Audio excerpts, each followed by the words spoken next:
A lot of people are talking about which oil companies are going to go under, which companies can't sustain the world prices. over dealing with concerns about a surge in crude supplies and possibly weakening demand. And we're seeing so many oil companies laying off workers like... My hunch is that probably WTI is pretty close to a bottom. Somewhere That leaves out all the master limited partnerships that are under such tremendous pressure that it's really, I think, kind of very worrisome to a lot of people.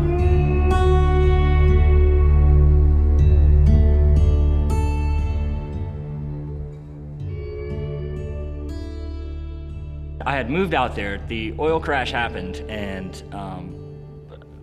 the jobs just disappeared. All pipelines that were under construction just stopped. It's like the whole occupation was just done with, dead.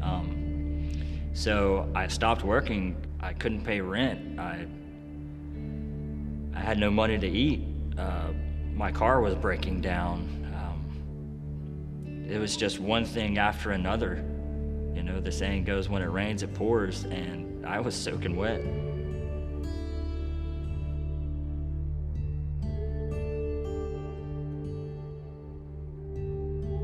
So drugs have always been a part of my life, but it wasn't only the opiates that were a big part of my life. I was kicked out of my house at the age of 17 because I was growing marijuana.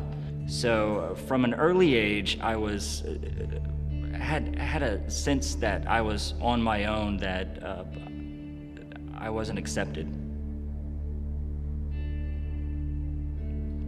So I was able to get off of drugs, you know, long enough to pass a drug test to get into the oil field. But once I started making so much money, but the temptations of the addiction that I held within myself, it just began to surface, and I couldn't control them, you know, through thoughts of being unaccepted or unwanted, just being alone in life.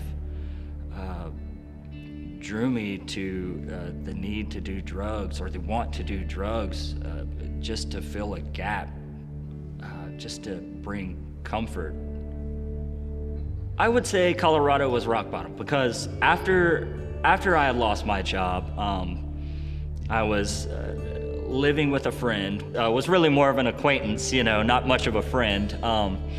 So he said, "Hey, do you want to go to California?" I said, yeah, hey, look, you just tell me when you're ready, okay? And I'll get my stuff. He said, well, dude, I just bought a van. I'm about to leave in like 3 hours. So it was the Emerald Triangle, Mendocino, Trinity, and Humboldt County. And that's where